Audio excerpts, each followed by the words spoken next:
Hi, this is Cher Myra at Caribbean Connects, and I'm here today with the amazing Rachel. Would you like to tell us a bit about yourself? My name is Rachel. I'm a fashion designer, but also I am an accountant and a consultant in fintech and some government work. Amazing. Yeah. Would you like to tell us a bit more about your designs? Because I love fashion. Thank you. So I always say I never went to fashion school. I just started to sew for therapy, and I now have a brand that's 4 years old. I'm actually wearing jewelry. I noticed them. I'm not going to lie, those look good. Yeah, so I always wear something from our fashion, but we're mainly Yeah. clothing. And we created the accessory section as an intro to the clothing because the clothing is more premium priced, all made in Uganda, sourced Amazing. within East Love that. Africa. And I am Ugandan, so yeah. You got to big up your country, right? I mean, we manufacture there, so yeah. Okay. Amazing. And is there anything else you do that you want to share with us at all?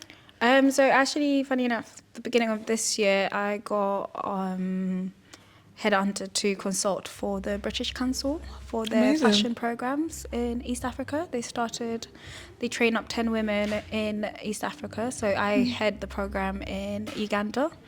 And they're startups. They train you, give you all the skills you need, and then my job is to find the market here in Europe. So that's something that I'm really excited about because they're now rolling it out to different parts of Africa. Love and that, I love do that. know that the British Council will be rolling it out also towards the Caribbean side of continent. Yay. So they started off with Eastern Africa as Yeah. a test project, and it's now grown because they're really into arts and culture. I'm on the fashion program, but it's arts and culture. So anything to do with arts or culture. Love They that. do give good grants as well. I love that. No, I think it's important that the African and Caribbean places connect, you know? Yeah, it's meant Yeah. to be like also getting people to open up their mindsets and reconnect with the different parts of the world. Yeah. I mean, I know that there's for the funding within East Africa, they put in £10 million Yeah. this year for the programs. And it's really interesting seeing the different artisans that are coming out, the different festivals as well. So I think even though I'm obviously talking about East Africa, for Yeah. the Caribbean side, you should definitely follow up with the programs because the way they work is you can pitch any idea as long as it's within the arts and culture section. And they have this rule of you'd rather overestimate a budget than underestimate. I know there's someone Yeah. who got 350 grand recently for their project in, I think it was movies. So yeah. Amazing. Amazing. Yeah. Love that. So what inspired you to get into fashion? You know what? That's why I said I didn't go to fashion school. I got ill. I got ill in 2017. I used to be an accountant. And then I had, I think, 4 operations in the space of a year. And I was told I can't work anymore. So I remember just, because I'm always on a lot of medication for pain. And one of my doctors was like, we need to do pain therapy. So think of something to take your mind off the pain. And I just remember growing up, I saw my mom sewing. And I was like, okay, I'm just playing around with YouTube and went for a fashion course. And yeah, we now have a fashion brand. Oh, wicked. Yeah. No, that's really So I sew for inspiring. therapy. Yeah. But then I also talk about my journey with my health issues. Yeah. Because it's basically new and it's starting to grow within the Black community. It's called endometriosis, kind of like fibroids, Oh, but yeah, I've worse. heard of that.